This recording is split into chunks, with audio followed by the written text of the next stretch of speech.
अगर हम हर समय सेवा और सुमिरन में रहें तो कभी कोई माया प्रपंच हमें परास्त नहीं कर सकता।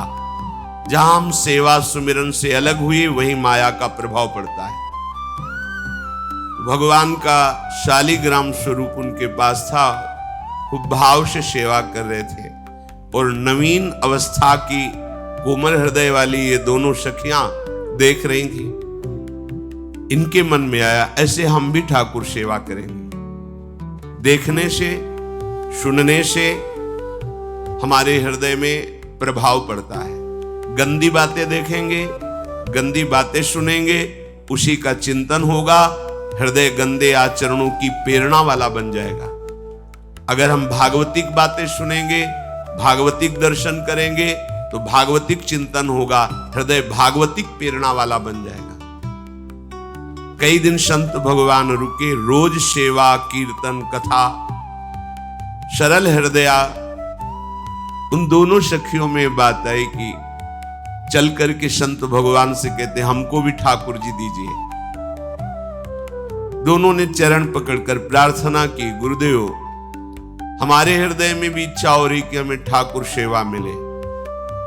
अब दोनों बच्चे ही थे। संत भगवान ने विचार किया सेवा पद्धति में बहुत सावधानी की आवश्यकता होती है। अभी ये बच्चे हैं, कहीं सेवा अपराध न बन जाए। सेवा अपराध भी होता है। उपासना में चलने वाले उपासक को सेवा अपराध और उप सेवा अपराध 32 ये 64 इन पर सावधान रहना चाहिए। ये गलती नहीं होनी चाहिए। जैसे आप ठाकुर सेवक हैं, अपने घर में सेवा विराजमान किए हुए हैं।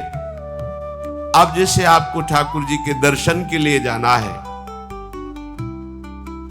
जहां तक ठाकुर जी के दर्शन करने के लिए जाना है, हो सके तो पादुका न पहने, नंगे पैर दर्शन करने जाए। यदि आप में ऐसी सामर्थ्य नहीं है किसी कारण से, तो सीढ़ियों में पादुका नहीं पहनना चाहिए। जहां से मंदिर की सीढ़ियां हैं, पादुका उतार कर माथा रखकर सीढ़ी में फिर चढ़ना चाहिए। खड़ाओं या पादुका पहन करके श्री विग्रह के दर्शन करने के लिए जाने में फिर अपराध लगता है। अरे अपने मालिक के दर्शन करने जा रहे हैं, स्वामी के दर्शन करने जा रहे हैं, प्रभु के दर्शन करने जा रहे हैं, तो अपनी कुटिया से और मंदिर तक नंगे पैर जाना चाहिए। ये भावना रखनी चाहिए। भरत जी जा रहे हैं प्रभु के दर्शन करने के लिए, अयोध्या से पैदल ही चले थे, तो सुकुमार चरणारविंद तो बड़े बड़े फफोके छाले पड़ गए थे। वशिष्ठ जी ने देखा, सबने मिलकर भरत जी से कहा पालकी पे बैठ जाइए। तो उन्होंने कहा हाँ, मेरे प्रभु यहां नंगे पैर चले हैं और मैं पालकी पे बैठ जाऊं? उचित तो यह है कि अपने प्रभु के दर्शन के लिए मैं जा रहा हूं, तो जहां जहां प्रभु के चरण पड़े वहां मेरा शीश पड़े, अर्थात सिर भर जाऊं। उचित मोरा सप्ते सेवक धर्म कठोरा। यहां मैं सर के बल चल के जाऊं पर असमर्थ हूं। तो आप कह रहे हैं पैर में छाले पड़ गए, आप सवारी में बैठ जाइए। ऐसा नहीं हो सकता। तो अपने प्रभु के दर्शन करने के लिए जब जाए तो हो सके, सामर्थ्य हो तो पादुका न पहने, कोई खड़ाऊं चप्पल जूता आदि ना पहने। अगर पहने हैं तो बस सीढ़ी तक ही पहन कर जाए, ऊपर सीढ़ियों के नहीं। इतने सुकुमार मत बनो, ये आग में जलाया जाएगा शरीर, ये गाड़ दिया जाएगा शरीर, इससे ज्यादा प्यार ना करो। अब इतना दृढ़ विश्वास कि ये बच्चे हैं, सेवा भाव कैसे पूर्ण कर पाएंगे? तो उन संत भगवान ने दोनों बच्चियों से कहा कल ठाकुर जी लाएंगे, हम आपको दे देंगे। तो गांव में घूमे तो आसपास गोले गोले से पत्थर मिले, पत्थर लाए 2 और कहा कि ये लो तुम्हारे ठाकुर जी। दोनों को देखो, गुरु वचनों पर और गुरु प्रदत्त सेवा वस्तु पर कितना भाव होना चाहिए। उन्होंने दृढ़ विश्वास किया कि मुझे भगवान गुरुदेव ने दिया, ये भगवान है मेरे। दोनों ने अपने हृदय से लगाया। अब एक जमींदार की पुत्री थी, एक राजकुमारी, स्वर्ण के सिंहासन में और उनका नाम रखा शिलपिल्ले ठाकुर। शिल मतलब पत्थर, तो उनका तुम्हारे ठाकुर का नाम शिलपिल्ले गोविंद है। दोनों सिंहासन पर रखकर आराधना कर दी। भाव प्रतिपल बढ़ता गया, नाम निरंतर जप। गुरु प्रदत्त ठाकुर पर विशेष चमत्कार हृदय में प्रकट होता है यदि उन्हीं की नियमावली से चलो। अपने मन से बाजार से खरीद लाए, विराजमान किए हैं, कभी सेवा की कभी नहीं की, वो भी अच्छा है, कम से कम भागवतिक भाव तो है। लेकिन सिद्धि जो प्राप्त होती है वो गुरु कृपा से, गुरु प्रदत्त ठाकुर से। जैसे धन्ना जी को भांग के बट्टे में ठाकुर जी प्रकाशित हो गए, गुरु प्रदत्त। अब ये सखियां जब बड़ी हुई तो इनके ब्याह की बात है। तो जो राजकुमारी थी उनका राजकुमार से किसी से ब्याह तय हुआ, ब्याह हो गया। अपने माता पिता से जब विदाई ली तो अपने ठाकुर जी को जो सिंहासन में थे, सिंहासन से एक सुंदर पेटी में से और गोद में रखा, और अंदर ही अंदर जल रही है कि प्रभु मैंने प्रीतम आपको माना है। संसार के व्यवहार में ये प्रीतम बना हुआ है, पर प्रभु हमारे प्रीतम दो नहीं हो सकते, हमने हृदय से आपको माना। इसी विचार में वो बड़ी उदास है। पहले पालकियों में ऐसा राज सैनिक चल रहे हैं, पालकियों में वो बहू जा रही है और राजकुमार घोड़े पर। राजकुमार बार बार पालकी के समीप जाता, दर्शन करने की इच्छा होती है ना, तो उदास देखता, मन में बड़ी गिलानी हुई। उसने कहा, एक नदी थी, उसने कहा यहां हम थोड़ी देर विश्राम करना चाहते हैं, राजकुमारी की पालकी रखी जाए और सैनिक दूर खड़े हो। तो राजकुमार वैसे ही आज्ञा हुई। तो बात करना चाहते हैं, पर वो ना देखती है और ना बात करती है। और इतना सुंदर रूप, क्योंकि ब्रह्मचारिणी और भगवत आराधना। अब उसके हृदय में जलन हुई कि ऐसा क्या है जो हमसे बात नहीं कर रही। बस बार बार ऐसे पिटारी खोल के ऐसे ठाकुर जी को देखती। नाम जप और सेवा के प्रभाव से वो सिल नहीं रह गया था, वहां उसको सांवरे श्याम सुंदर की झांकी मिलती थी। जब अपने शिलपिल्ले ठाकुर जी को देखती तो ललित त्रिभंगी श्री लालजू महाराज श्याम सुंदर दिखाए, अत्यंत आसक्ति। गुरु प्रदत्त किसी भी शब्द में, किसी भी वस्तु में दिव्यता होती है, बस हमारी भावना होनी चाहिए। अरे बोले ये हम नहीं दे सकते, ये गुरु प्रदत्त है, नहीं हम प्राण दे सकते हैं, लेकिन ये नहीं। जिसका गुरु वचन पर, गुरु प्रदत्त वस्तु पर, गुरु प्रदत्त ठाकुर पर दृढ़ निष्ठा हो गई, वही सिद्ध हो जाता है।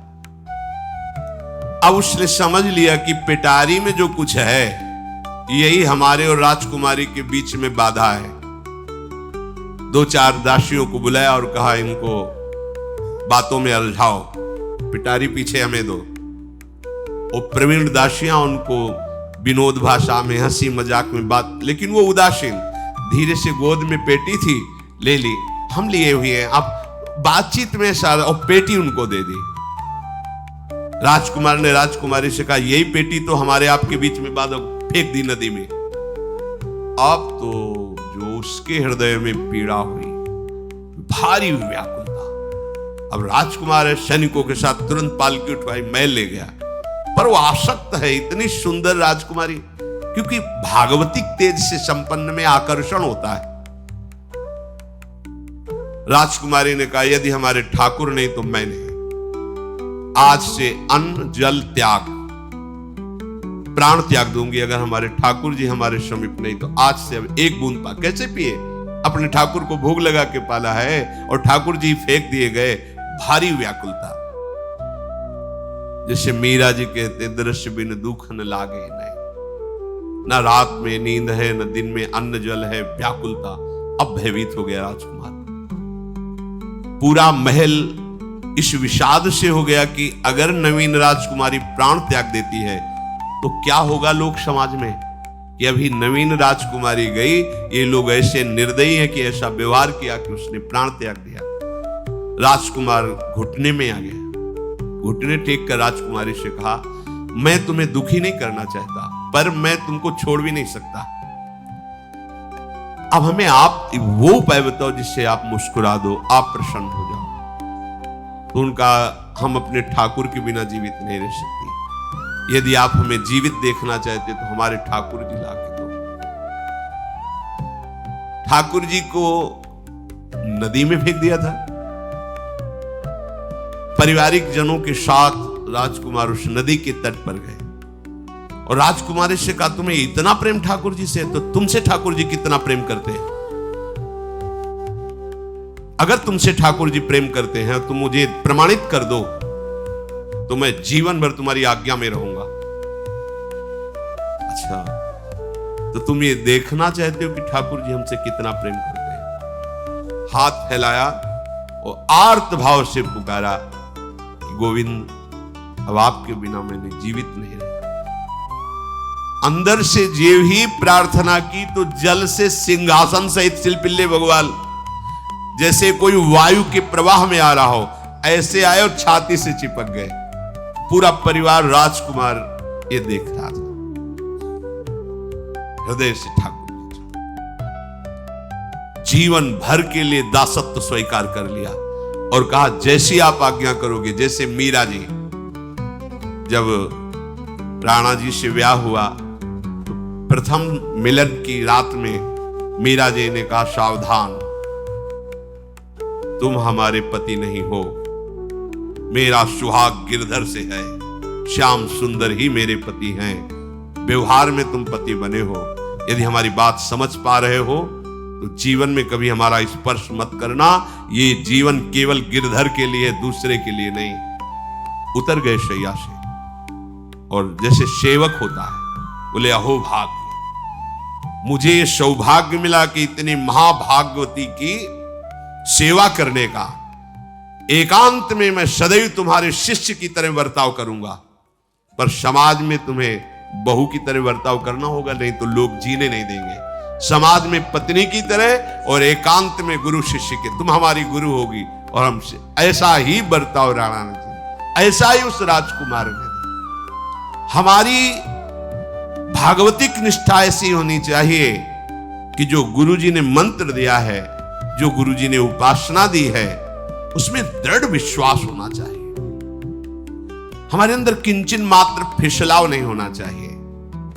और आगे जो महामहिम सूत्र है, जब तक हमारा मन प्रभु में समर्पित ना हो जाए तब तक पाप होने की संभावना होती है, बड़े बड़ों से चूक हो जाती है। इसमें यह नहीं कहा जा सकता कि हम इतने वर्ष से साधन में लगे, हमसे चूक नहीं होगी, ये तो भूल जाना। बड़े बड़ों से चूक करवा देना माया का कार्य होता है, पर जिनका मन प्रभु को समर्पित हो गया है उनसे चूक नहीं हो सकती। इसलिए जो अगला सूत्र वर्णन किया कि जितने भी पापाचरण होते हैं वो सब मेरे से होते हैं, ऐसा उपासक दृढ़ निश्चय करे।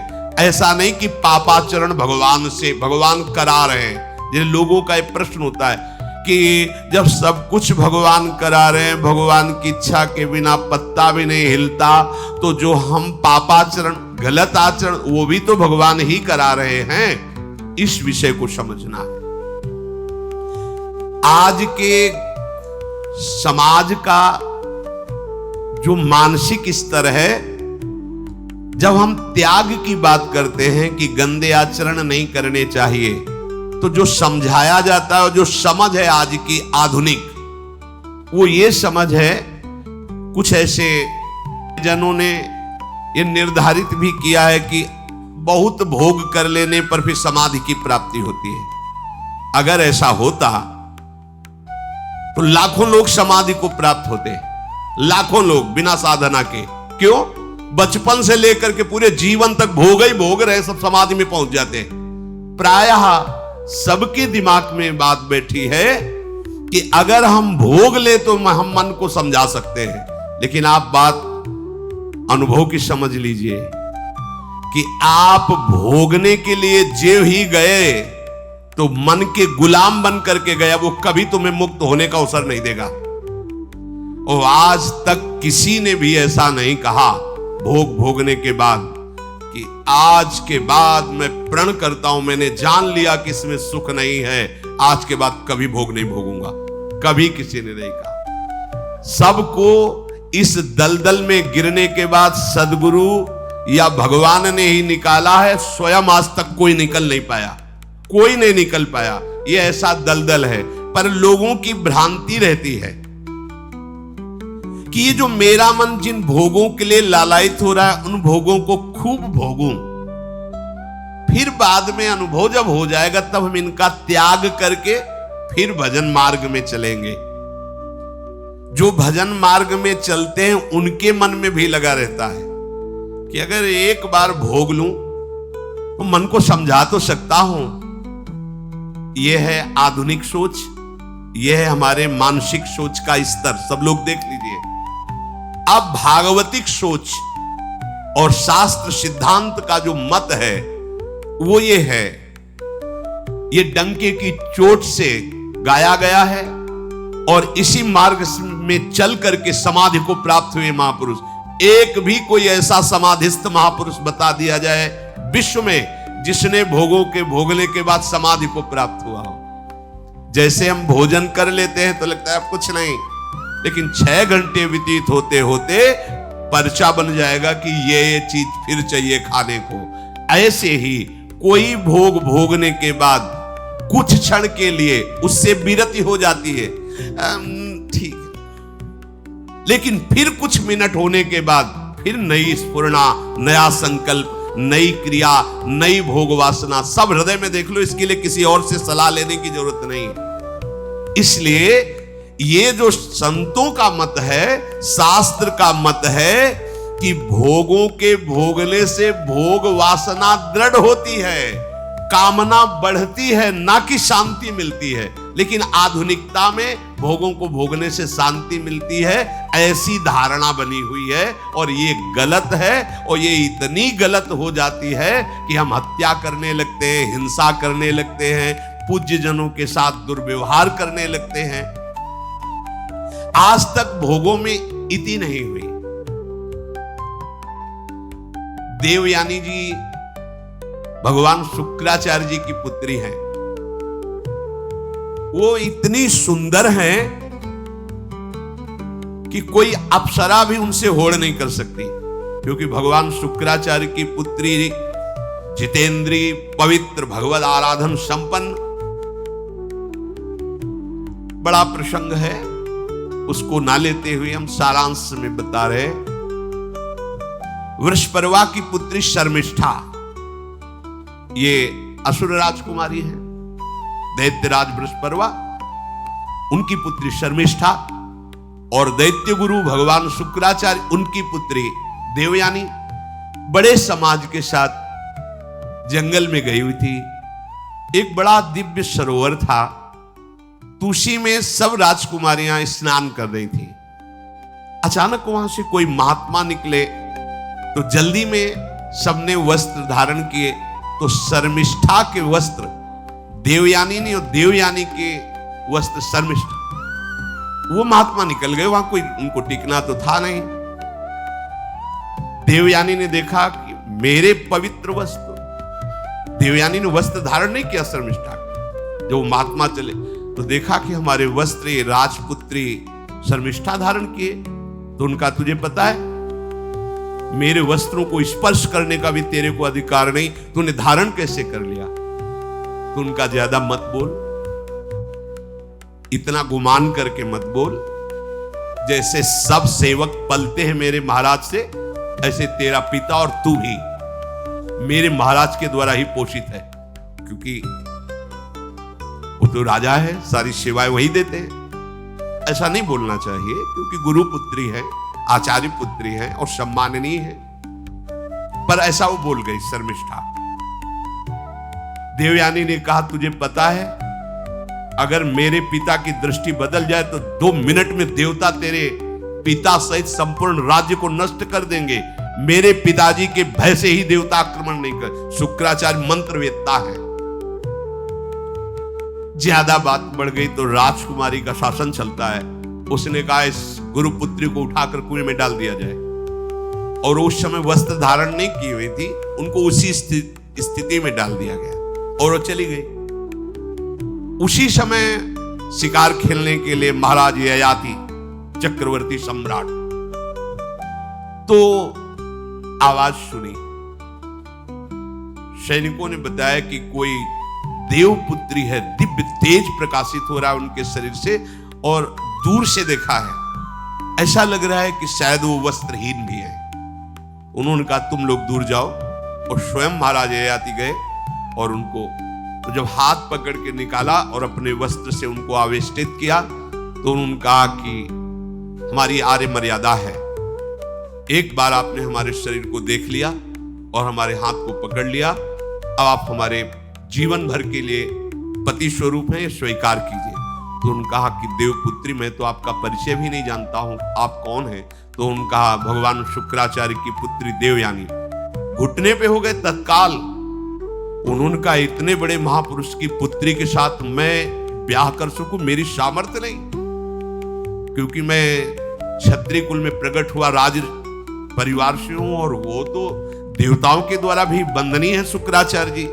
तो उनका आप निश्चिंत रहो, ये विषय मैं संभालूंगी, पर आप मेरे पति हैं, ये स्वीकार कीजिए। बोले यदि शुक्राचार्य जी इस पर राजी हैं तो हम ये बात स्वीकार करते हैं। शुक्राचार्य जी विलंब होने के कारण व्याकुल ही थे। देवयानी जी ययाति जी को लेके गई।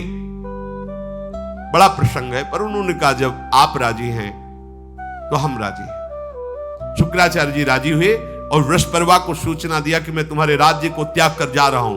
वो तो तत्काल आकर चरणों में गिरे, महाराज आपके बिना मेरा अस्तित्व क्या है, आप कैसे राजी हो सकते हो?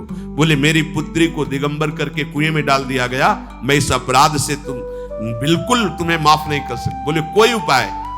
तो बोले देवयानी बोले। तो देवयानी ने कहा तुम्हारी पुत्री हमारी दासी होकर चले तो मैं तुम्हें क्षमा कर दूंगी। बोले बिल्कुल ठीक, तथास्तु। पूरे राज्य की रक्षा के लिए राजकुमारी शर्मिष्ठा को देवयानी की दासी भाव में अब महाराज ययाति के महल पे पहुंचे। देवयानी ने कहा कि ये जो दासी भाव में आई हुई हैं ये सर्वांग सुंदरी हैं और आपका कभी मन उधर चलना भी नहीं चाहिए, अगर चलेगा तो आप हमारे दंड के पात्र बन जाएंगे। स्वीकार कर लिया और बहुत दूर उनके लिए महल का निर्माण करवाया और वो सेवा में आती है। कुछ समय के बाद जब देवयानी जी के पुत्र हुए तो वन विहार के लिए अपने पुत्रों को लेकर चली, तो उधर शर्मिष्ठा के 2 पुत्र हो चुके थे, इनको पता भी नहीं था, और वो दौड़ कर आए, ययाति को पिताश्री कह करके आलिंगन किया, छोटे छोटे बच्चे। देवयानी ने कहा कि हमने कहा था तुम्हें देखना भी नहीं है और ये किसके पुत्र हैं? शर्मिष्ठा मुस्कुरा रही थी। देवयानी ने कहा अब तुम्हें दंड देंगी ही देंगी, और चली गई भगवान शुक्राचार्य जी के पास।